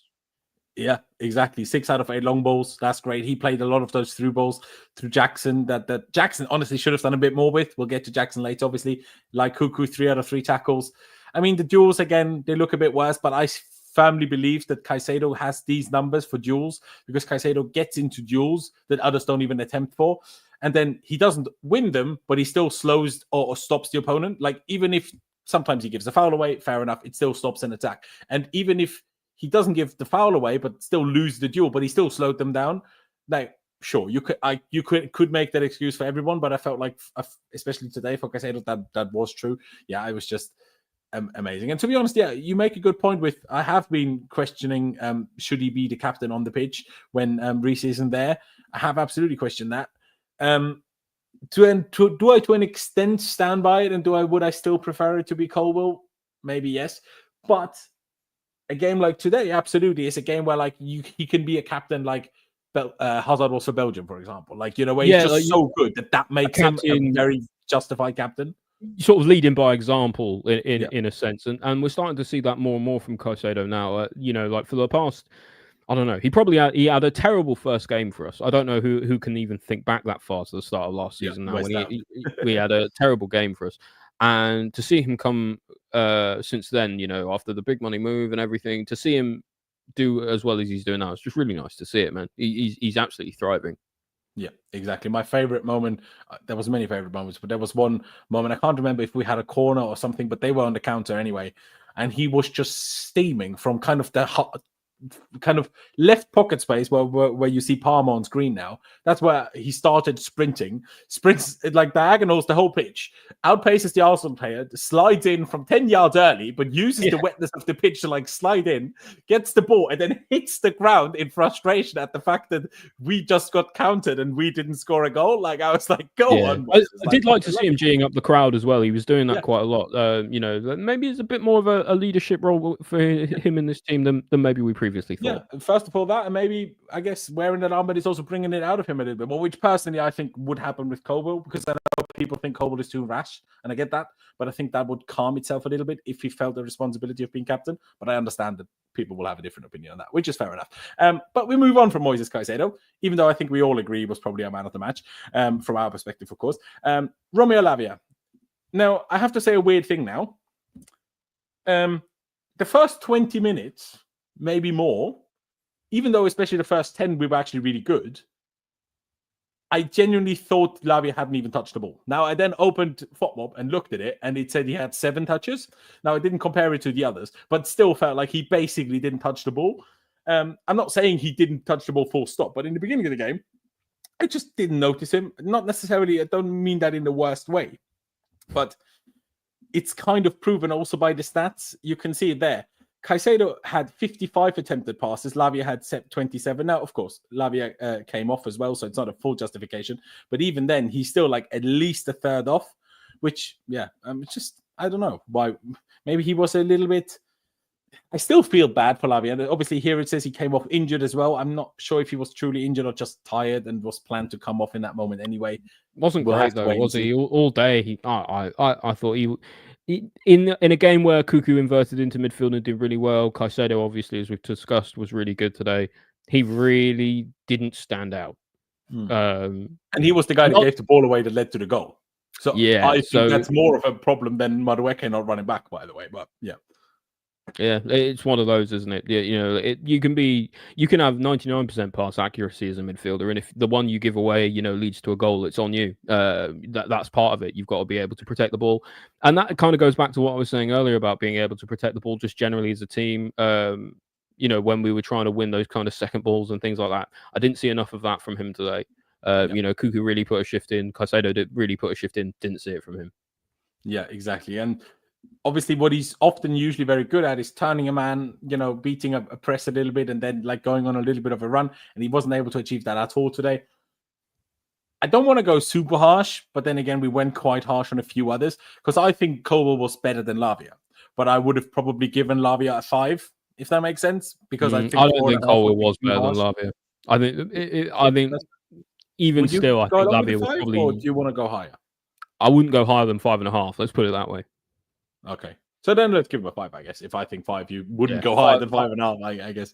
We'll give him a 5. I quickly want to react to God of Frogs here because he's very unhappy with us. Bloody hell. Somebody had a bowl of grumpy flakes this morning. Jesus exactly. Christ. Like, first they're unhappy for high ratings. Low ratings. Now they're unhappy about high ratings. Bloody hell. 9 for what? Mediocrity is hyped. This is the Clown Lake era. 7 at best, wasn't our best player. Who on earth was then? Neto, because he had one moment. Like, all right. I mean, we drew and relied on a wonder goal. We created less than Arsenal. Actually, we had more XG. And you're saying 9 out of 10. Have some shame, dude. Yeah, no, I have no shame at all. And I firmly stand by giving Moises Caicedo a 9 because I thought it was absolutely phenomenal. And I think you should watch the game back if you think he was bad. But yeah, sure. I mean, to be fair, you didn't think he was bad. You said 7. But yeah, I just firmly disagree. Let's go to Gusto. I mean, it's always weird discussing him after the midfielders. It's really hard to talk about him at the moment because the way that he's been playing and stuff, he hasn't been great. I thought for the most part he was actually all right today, and then there was just a few big moments where he really let the team down. That open goal for one of them, I know, like we'll talk about that with you know, like is he being impeded by Martinelli? You know, like does that affect how he should be heading the ball? But for me, you can't be missing from there. It doesn't matter how tall you are, doesn't matter what's impeding you. You can't be missing the target from there. And of course, you know, then not being back in quite the right position for the goal as well. Just some really big moments today where he didn't deliver. And that's hard to see from him because I think altogether this season, I think he's gotten a little bit more stick than maybe he should get. But yeah, like today, I think it probably deserved. Deserve what? Like that stick is probably deserved. Sorry. I thought you meant you were going to say the rating. I get you. I mean, it's really difficult. I mean, that comment from Joel. I think Augusto is taking heading lessons from Jackson. Yeah, I have my issues because I thought defensively, and I know for the goal, sure. Yeah, because obviously he should be better. And I said I don't think it's just Noni's fault. Obviously, if just Gusto moves across, that's also not good because the whole defense needs to move across. So it's difficult to give the blame on one individual. I know he's the one that should have most been in the position where Martinelli got the ball. But obviously, if the whole defense is so far over, if then he leaves a gap and they score from there, we also blame him. So it's like, you know, that's a bit of a tricky one. But I thought and I know that's a big moment, obviously, outside of the goal. But I actually thought outside of the goal, he was really good defensively. I'm not sure if you felt the same, but I actually was really happy with him defensively. Yeah, it's just, I guess that's the thing is like if you took the top 50 things he did this game, the top 2 most important ones were the ones he fucked up the most. And so that's why I'm just as an example, like, you know, like of everything he did in this game, the top 2 things that he did that made a big impact on the game were the worst things he did. So, like, for me, that makes a big difference. Yeah, that's fair. And yes, the dominant we do. Otherwise, Sanchez probably wouldn't have got a 4.5 rating. That would have been incredibly harsh if we didn't think he could have stopped the goal. But yeah, as for Gusti, I mean, you're not wrong. You're not wrong. I just want to say, I think he had on base, decent performance defensively, actually good performance defensively with one error as a collective in there. Mm-hmm. And then offensively, now the header, we spoke about it privately as well, or in our group chat anyway. Does he get held by the guy? I mean, Sky Germany, they looked at it. Should it have even been a penalty? Now, they said no, and I agree. It shouldn't have been. He was clearly held and impeded, though, which obviously limits his jumping. Now, like me and Ollie discussed privately, could have jumped harder. Obviously, as you are trying to jump, you don't always know yet that you're going to be held as you're trying to lift off, which is obviously the difficult part, I guess. Yeah, I guess the thing is for me is, say instead of, and this is unfair a little bit on Gusto because he's a defender, not an attacker. But if you have an attacker in that situation, you know, maybe a striker, they're going to jump high enough to at least try and head the ball into the ground anyway. Whereas Gusto was trying to just head the ball into the goal. Yeah, but Gusto was trying to head the ball on target into the goal without it touching the ground, and that's why it went, and that's why he knocked it over in the end. You know, because he was like the way he hit him in the top of the head instead, right? Exactly. It was quite a lot like that, but I actually think it was a worse one than Madueke's one because for me, like even though Martinelli is holding him, like Yeah, he was Martinelli's more getting, you know, clearly in front of the goal than not. yeah, like he's really close to the goal, but also like he's definitely ahead of Martinelli. Like even you could argue with the Rice one, he's a midfielder, you know, like it's a bit more of a 50-50. He did enough to put Noni off. Yeah. Gusto's one, like Martinelli is behind him when he's trying to head the ball. Like, so, you know, I don't know. It's a really tough one. But I just feel like if he scores that, can you imagine the moment it would have been his first goal for Chelsea, you know, like against a big game against a rival, like it would have been absolutely enormous. And he just fluffed it at the worst possible moment for me. Exactly. So it was obviously that header. I don't think it's as big of a miss as maybe some others. It's obviously a miss and he should have scored. But it's not like a Torres at Old Trafford moment, you know. But it's purely because by the time he didn't jump high enough. If the ball's above you, it's very difficult to head the ball down. If the ball is above, you know, you can only really head exactly. it up. But I guess that's the thing is being. It's a learning moment for him to learn that he needs to be able to jump a little higher and push a little harder in some moments, because he's not always going to have a free header where nobody's impeding him, right? So you've got to learn to jump higher and to make it so that it doesn't matter what the opponent tries to do, that you can still get it on target in the first place.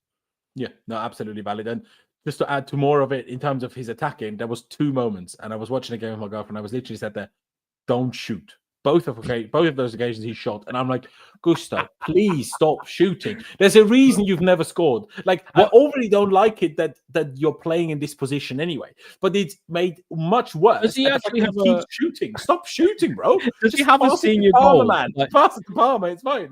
Does he have a senior goal? I actually don't think he does. I'm not sure. Like in a senior career goal, I'm genuinely not sure he does, but.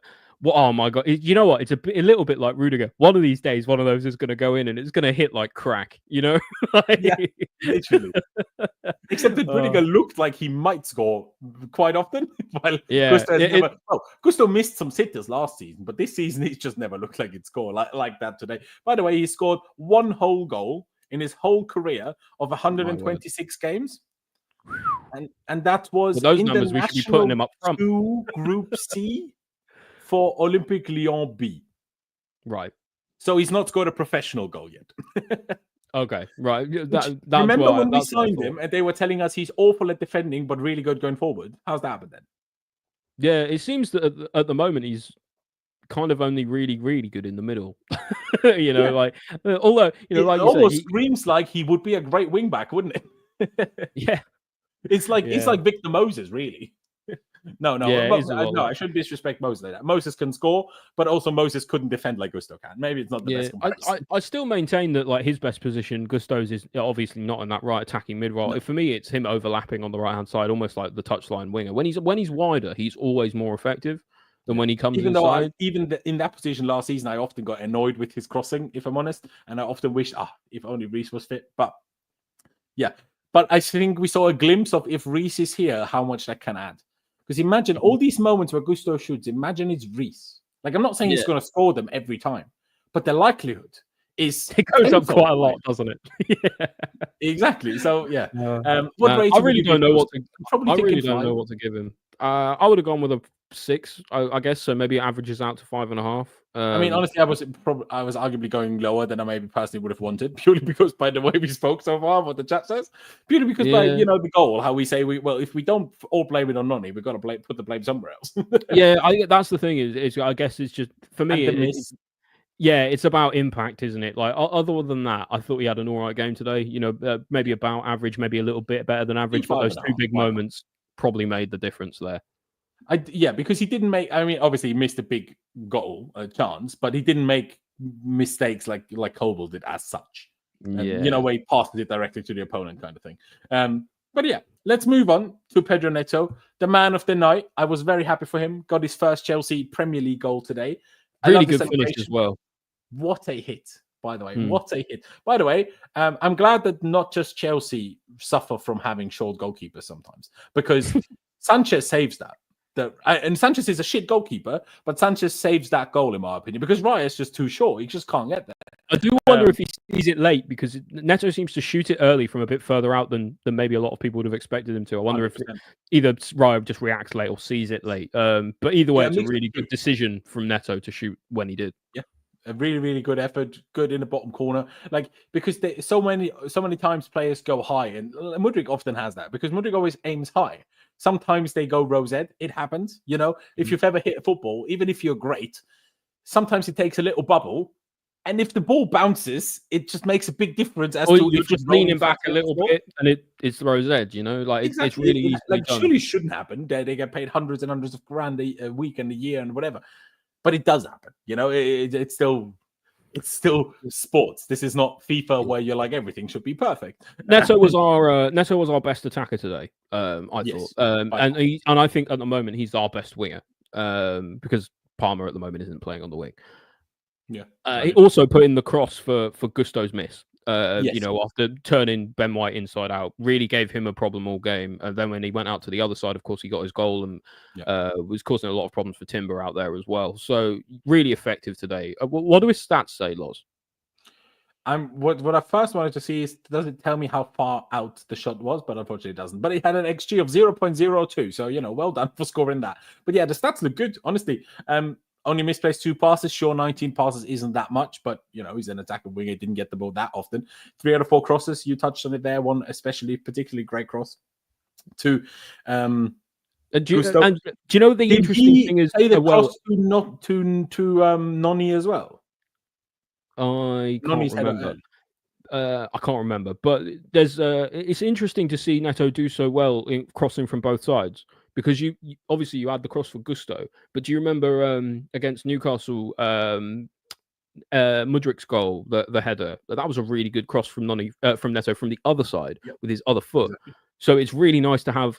He reminds me a lot of actually the other Pedro that we had years ago. Yeah, I 100% agree. He reminds me so much of the other Pedro, just faster. But two-footed,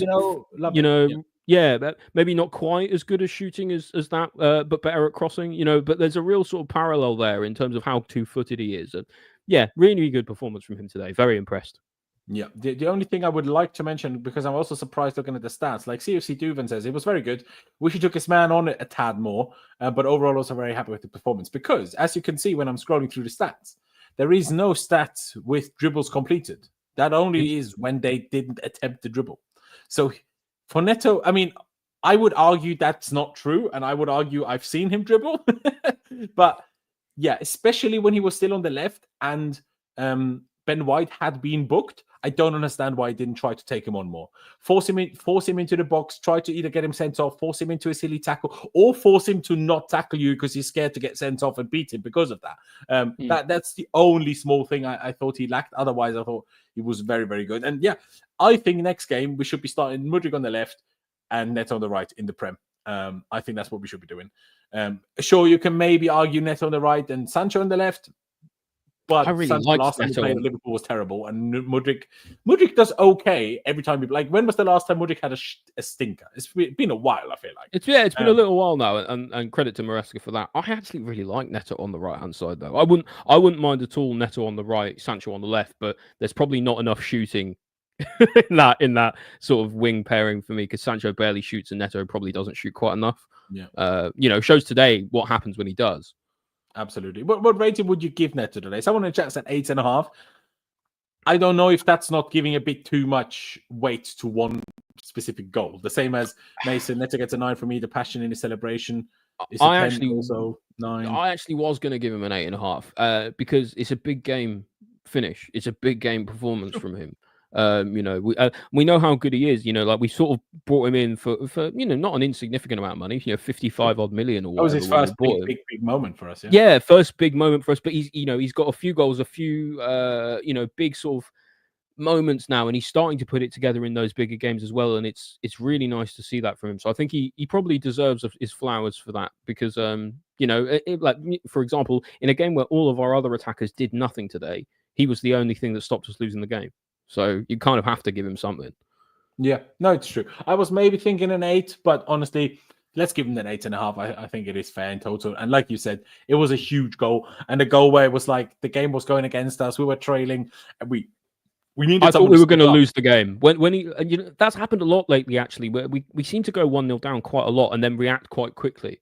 It was something that started under Pochettino last season, and it's nice to see that. I really wish we wouldn't have to go 1-0 down to score, though. Yeah. Or if we go 1-0 down, if we could just score 2 after and win 2-1, then I don't care. But Yeah, if it ends in 1-1 quite often, then I'm a bit. I was waiting for the winner today. I really thought maybe Yeah. once it went 1-1, I thought we could snatch it, but it just wasn't to be, man. I felt again it was a wrong decision to take Jackson off because Nkunku as a striker is just a complete waste of space. Yeah, I do wonder if you take Nkunku, putting Nkunku on for Palmer in that situation. Either that, or I think should have brought Felix on. I think Felix brings more when Felix you. too. Like Nkunku will finish you a chance, but the problem wasn't finishing the chance. The problem was getting the big chances. And I think Felix will. There's a chance Felix does something like Neto did. I don't think there's a chance Nkunku does that. If that makes sense. I can see that, but at the same time, top scorer this season, he's going to get the goals, isn't he? Like, yeah, but I know one in the league, the rest of it in the Conference League. I get it, but at the same time, you got to be. But how many were not penalties? I don't know, but like 4. Like he didn't score many that weren't pens. Yeah, well, if we're going to start talking about how penalties don't count, like Palmer's whole last season. I'm not saying they don't count, but I'm saying I can't say, oh, you scored 10 goals if more than half of those were penalties. Yeah, I get it, but at the same time, I think Nkunku's probably one of the better finishers of the club. I don't blame him being brought 100%. On. I don't blame him being brought on in that moment to try and see something out of the game, but especially at the end when Palmer wasn't really being all that effective and he was effectively playing as a second striker near the end of the game. Why not play Nkunku there? Because that's exactly his wheelhouse, man. Like playing off the striker as the second striker. Yeah, no, I don't disagree. I would have liked to see that more so than him coming on for Jackson anyway. That's for sure. Mason says Felix so selfish though. Needs 3 or 4 attempts before something works for him. That's a good point. That is valid. But Nkunku, he might not have got those chances. Nkunku for the last 5 games didn't even get to have 4 moments in all those 5 games combined. Felix still at least scored has more than those Felix. 3-4 moments. That I will say that one. But yeah, I get that though. It's a valid point. It's a valid point. But yeah, let's give Neto that 8.5 and move on to Jackson, who, I mean, was it a difficult game for him? Obviously, it was really tough. Yeah. Tough game for him against. Of moments I was like, bro, why are you slowing it down like that? Go for something. Shoot, pass it, do something. Yeah, but he just I thought, you know what? Jackson did really well when he came actually into midfield. I thought, where he was trying to sort of play the wall pass, to turn and then go, but it just didn't work out for him today, man. Like, I'm not sure if it was something to do with his runs. Maybe Saliba and Gabriel just locked him up. He just, like you said, there was the only moment I really Actually, that's not true. The only 2 moments I really remember him actually getting away from the defenders was in the first half when Palmer probably should have passed through to him, and then he's kind of one-on-one with the keeper, and in the second half when he scored and he was miles offside. Those are the only 2 times that I can really remember him actually separating from his attacker today, and that's not like him. Not a great game from him. I thought he for all of his other qualities today just didn't make it happen. Yeah, no, he didn't. And one other thing I wanted to say as well is whenever he did get into space, and Caicedo played him obviously through a couple of times, it was always down the right, and you can just feel so much that Jackson doesn't really know what to do when he's on the right, because his weak foot isn't that great, but it's not bad. It's not like he can't shoot with it. He can, but he can't dribble with it. So he can't do a body feint, cut inside, shoot with his left. I've never seen him do it before anyway. So, and on the right, so if he can come off the left, use his right, he can do that. He can cut, cut in, go down the line, and then shoot with his left. But he can't do the feinting with his left. So if he's on the right, then he feels kind of stuck, and that's why he always passed it back. I'm like, bro, if you can't, beat him with your left foot, just rifle it with your right or something. You're the striker. It's okay. Shoot. You know what I mean? Yeah, I wasn't that happy. But it feels harsh. It's those types of games for strikers where it's you barely get the ball really anyway. A good defense, a strong defense, good bunch of players there. The passing through midfield wasn't that easy. Obviously, the way we did a lot, right? Palmer was over here, Gusto was over here. So Jackson was filling this area kind of on his own. Not an easy job. Not an easy task, especially against a good team. Part of me thinks 4.5. Part of me thinks that's too harsh and give him a 5.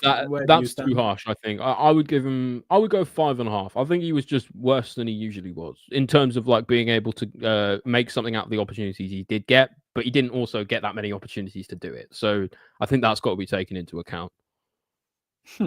Interesting. Yeah, I mean, I probably would have gone 5. I mean, chat, get involved because there's no point. We're about to be done, so there's no point starting a poll now. But if you have an opinion on it, chat, let us know. Yeah, maybe a good argument might sway us, like it did with Fofana for me. So point it out. Exactly. But in principle, like I'm happy to give him a 5.5 in principle. I mean, we made 4 substitutions. Enzo Fernandez and Mudryk came on in the 68th minute. Good cameo from Enzo today, by the way. I wanted to say that Enzo, he came on for Lavia, didn't he? But I wanted to, he came on, got the assist for Neto, and actually we looked more like scoring for the rest of the time than he was on the pitch than when he wasn't. I give Enzo Fernandez a lot of stick on this channel. And on my own show as well, but he needs to be given his praise where it's due, because I don't think we draw that game without him. Yeah, very valid, and I absolutely agree that Enzo came on and it felt a bit like he was trying to make a bit of a statement. I don't know, like I saw him winning tackles. I saw him like be intercepting passes purely by being in the correct position. Like I was like, hold up, what is happening? I mean, okay, he misplaced 3 passes in 22 minutes, which is as many as Caicedo misplaced in 90. But still, 3 out of 3 tackles. How often do you see that about Enzo? 3 out of 5 duels, 60%. Hey, honestly, obviously it was only 22 minutes plus stoppage time, but that was good from him. That was nice to see, especially after the time he's had recently and everything. Like, nice to see him actually putting a shift in and doing well. That deserves his praise for today. Fair dues. We'll rate them all at the end. We'll just quickly go through them. Mudryk, I mean, he had one nice little chipped cross into the box. Otherwise, I didn't notice him much, if I'm honest. I mean, he had 5 passes. Didn't do a lot. I mean, to be fair, he attempted 2 dribbles while Neto didn't attempt 1 in 90. So that's, I guess. Something, I suppose. Yeah, like you said, that was 4 duels. I think, like, he put shifted. Like, it's not like he was a waste of space, but he's not like he came on and took the game with a scruff of the neck, not like Enzo did anyway. Yeah, it's a funny thing though with Mudryk. I feel like it's hard to bring him on when you're not winning the game, because I feel like he's such a big confidence player.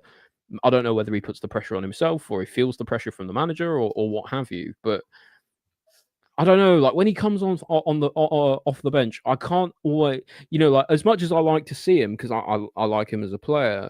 Yeah, I can't help but think that when I see him come off the bench, I go, well, is he really going to make a difference? And I don't know, but so far when he's come off the bench for me, there was obviously that one Newcastle game where he did come off the bench and won it, obviously, or equalized, and then we won a penalty. So I guess it's happened before, but it's not that. I would have preferred him to start as well, or bring him on at halftime. It's not like you couldn't have taken off Noni then. I mean, it's not like he did any worse than Noni today, not by a long chalk. So yeah, fair enough. Yeah, no, fair enough. And then the last 2, they're not. Oh, they do give me stats. Last time, I swear, when they didn't have a rating, it opened the player profile, not the stats. I mean, Reece had 2 passes. He really didn't do much, did he? No, it didn't do one terrible cross, and really, it was a terrible cross. It was bad. But he got himself into some all right positions. Hope to see him there a little bit more. That's kind of all you can really say about that. Absolutely. And then Kunkuna obviously came on so late, officially 2 minutes plus the 5. That's an NA if I've ever seen it. Exactly. He had 1 touch. One touch. Yeah, Lukaku numbers, but Lukaku 90 minutes would play a whole 90 for that. Do you know what I mean? Yeah, but, exactly. I mean Enzo 6.5, 8 as a sub. It depends what you mean, like as in terms of as a sub. I'll give him a 7. I think a 7's fair. Came on, made something happen, drew us the game effectively alongside Neto. Yeah. Got stuck in, cut about. Yeah, sounds about right. Yeah, I mean, I might have gone 7.5, but I'm not that bothered about sub ratings, if I'm honest. And Mudryk, I would just give a 6. Would you go along with that? Yeah, I mean, I'd almost be tempted to give him an NA because he didn't really do much at all, but 6 is fine. Also valid. James and Nkunku get their NAs. Maybe I should type it in lowercase because it just takes up too much space otherwise. And then we finish it off with our rating for Enzo Maresca. I'll just write him down below, I guess, Kobo. Why not? I will, as you speak about it, Ollie, I will look if there's been any quotes which maybe we can look at and dissect from him. What did you make of Maresca?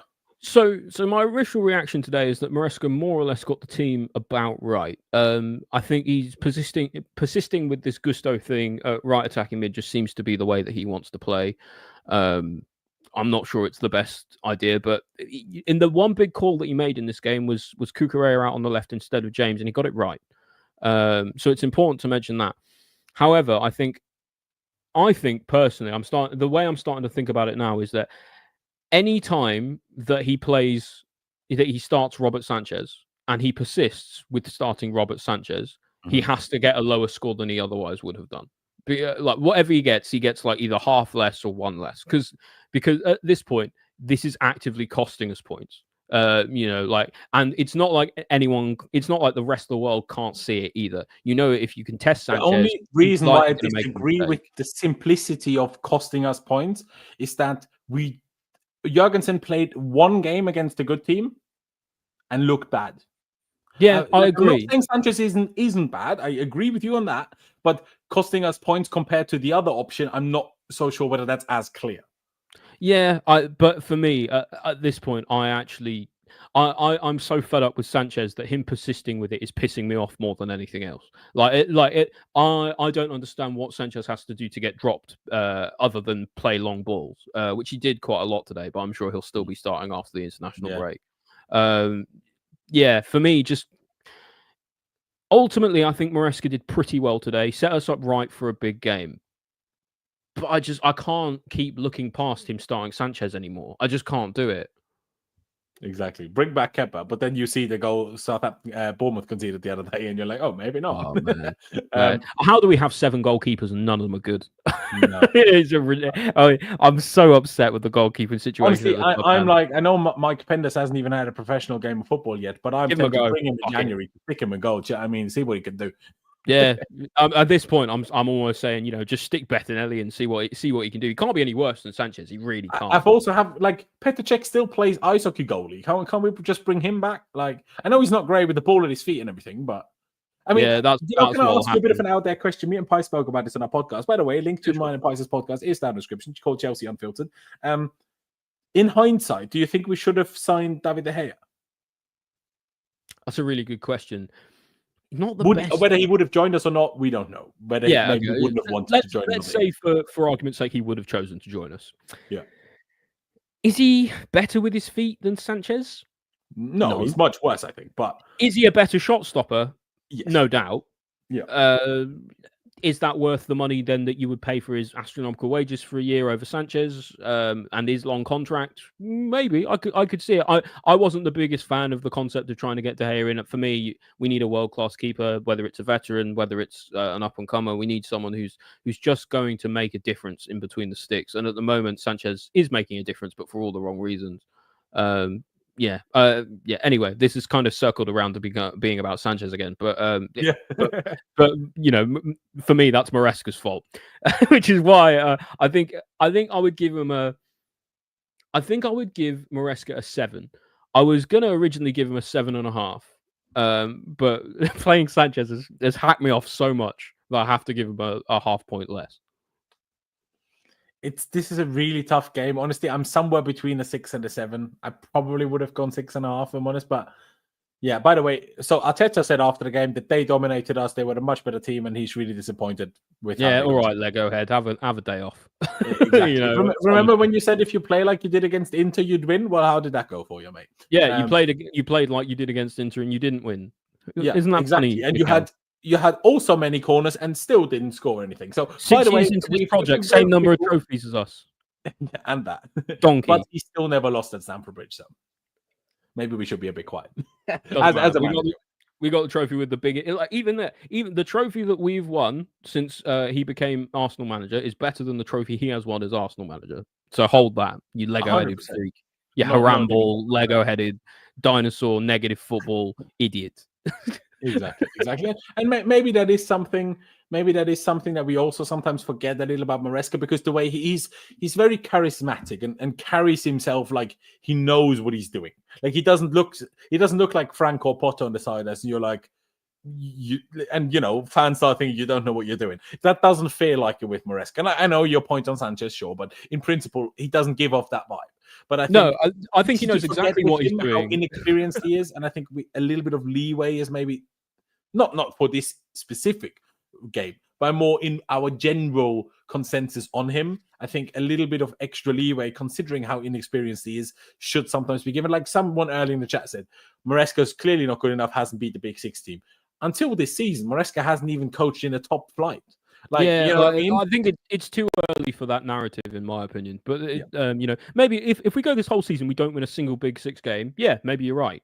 But I think it's a little early to say it now. Only 10 games into the season, 11 games into the season, whatever. But for me, Maresca's biggest problem at the moment is Sanchez, and he needs to find a way to fix it. I would drop him. Maresca doesn't want to do that, so I guess we'll see what he does. I guess we will see what he does. I just want to finish it off with the Premier League table on screen. Yeah, a bit of perspective, I think, for some of the negative Nellies of you. Not saying all of you, but some of you. Exactly. Now, yeah, I touched on it earlier. We're on 9 points of Liverpool, which is quite sad, especially because we scored the same amount of goals. Are we 9 points behind them? How have they 9 wins, man? Ridiculous. They're good and they've had a great start, but I feel like they're not 9 wins good so far. I don't know. It's like every time that they look like they're going to win the title, they just storm it, and everyone else really struggles. They seem to go like well above and beyond like what they actually need to do to win. Interestingly, there's also rumors right now that Salah and Van Dijk are signing Trent and Van Dijk are signing new contracts, so that might help. That could be a big thing for Slot. Maybe he's done enough to get them to sign on, which is a big win for them. But I was looking at someone put up a graphic on Twitter. I won't be able to find it now to be able to link it so you can see it on screen. But it was the same table after the same amount of games from last season, and we were 10th. But at the same time, I do want to point out that actually the points that we have now would have put us about 7th in that table. Yeah. So, and to be fair, 1 point less, and we are about 7th in this one. Oh, would it really? The same points we have now would have put us 7th last year. That's crazy. Yeah, like there were a lot of teams who were doing really, really well last season, like Newcastle and all of them. They had like something like 20 points or something like by this stage, and we have 19 now. I'm just trying to see if I can change the match day, but it seems like I can't. No, if I find it, I'll send it you later. But yeah, I think we are doing a little bit better than we think. We've probably been on a tougher run than we were in that opening set of games as well in the last season. So it's worth thinking about. Things are generally moving in an upward trajectory, I think. Yeah, I have found it now, and yeah, you're all right. No, wait. I'll just bring it up so everyone can actually look at it. I found it on Transfer Market. That is baffling. I didn't. First of all, I didn't think that would be the case, and So there it is. Nope, that was the wrong thing. Brilliant. And not Malagusto either. So that helps when you have 17 tabs open, doesn't it?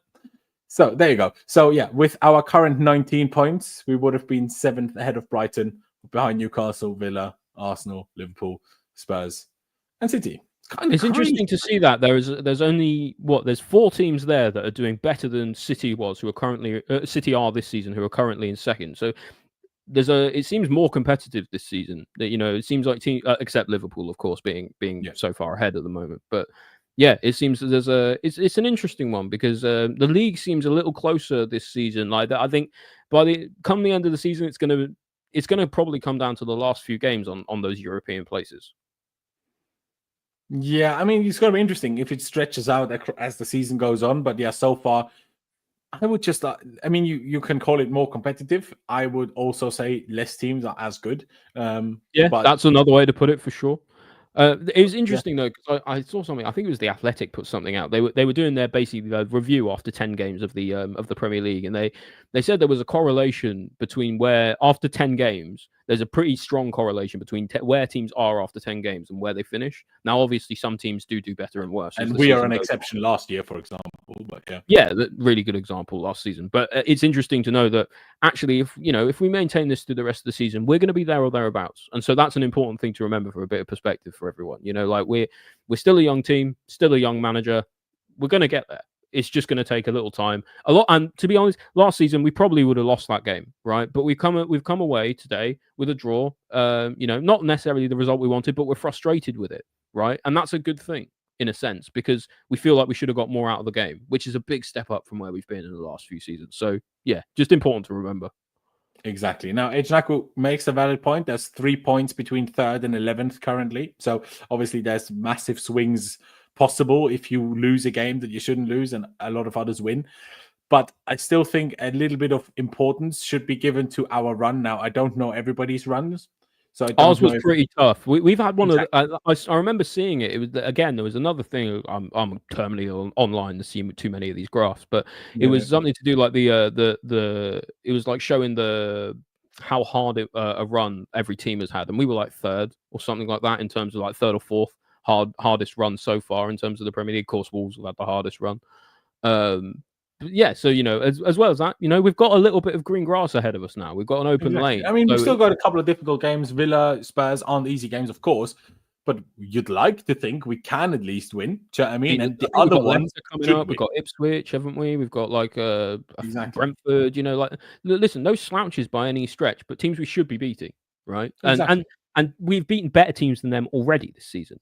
We beat Bournemouth, beat Brighton, who are up there or thereabouts, drew with Forest, who are going to be seemingly there or thereabouts this season, so Newcastle as well. Can't forget in the league we beat them. Exactly. So, maybe things have got to go away a little bit, but, it's close, but, I think there's every reason to be positive. I mean, would you say that we are in a better position after 11 games than you expected before the start of the season? If you told me that we'd be third after 11 games at the start of the season, I would have bitten your hand off, because I figured we'd have languished for most of this game, probably in the lower half of the top half, right? Anywhere between 6th and 10th, and then probably finish somewhere around 5th to 7th, right? Exactly. Us being third already is way above what I expected us to be at. So maybe that's part of it. Maybe some other people have greater expectations for us, but I didn't. Yeah, no, it's true, but the comparison to last year's table is still interesting, because third, I would have bitten your hand off, and I would have never even believed, if I'm honest. But 5 wins, 4 draws, 2 losses after 11 games, that I would have believed, if that makes sense. I just didn't think that would put you third. Yeah, because we didn't win more games than we won, right? 6 non-wins, 5 wins, 4 yeah. Obviously, there was periods. Was it the Potter season where we had 6 wins, 6 losses, 6 draws, 6 draws or something similar? At least we've only lost twice. Only losing twice is pretty good going. Listen, if we go on a bad run, maybe we have to start having that conversation. You will drop down the table and we'll see what happens. But for now, riding high. So we should probably keep the positive and the good vibes going. Listen, I get people are frustrated after today. I was frustrated after today because I feel like we really could have gotten something from that game, especially like I said, after we got the equaliser. I felt that we may well go on and get the winner. It wasn't to be today, but there will be we're growing. Again, you got to remember, this is a manager 4 months into the job. This is a team about a year, maybe 2 years playing together, right? Against an Arsenal side that's in year 6 of their project. Now, listen, we can all talk about the money they've spent and everything like that. They can talk about the money we've spent, won the same amount of trophies, since Arteta has been appointed. So, a little bit of perspective, just important. That's all I'm getting at. Exactly. And no, I don't want Osimhen anymore. I was never fully sold on Osimhen, by the way, but some of his comments, I mean, how much of a narcissist do you want to be? Next thing he's going to do is get a tattoo of Lukaku on his back. He just screams Lukaku so hard. To me, it's crazy. I can't see it's going for him now. I think there are better options than him. I would have Chris Wood of him. Bring me Chris I would have Chris Wood over him, to be honest, at this stage. Is what I'm saying. Exactly. Bring me Chris Wood. I mean, honestly, bring back Giroud from LH. I mean, why not, man? Exactly. Hey, Zlatan could come back to Europe after the MLS. Why not Giroud? How old is he now? He's 45. He might as well. No, I think he's 38, 39, but still. It's like Zlatan age. He can do it. No. But yeah, ladies and gentlemen, I think it's about time we wrap this one up. So thank you very, very much for everybody that has tuned in. Please be sure to check out Ollie's podcast and his Twitter account. You can see both of them on the screen, and they're both linked down in the description, of course, at the Bridge Pod and Ollie J Carpenter on Twitter. Subscribe to this channel if you haven't done so yet. Hit the like button, like I told you already earlier. Check out mine and Pice's podcast. New episode will be out on Tuesday. But yeah, ladies and gentlemen, thank you guys for watching. Up the Chelsea, upwards and onwards, and we'll see you.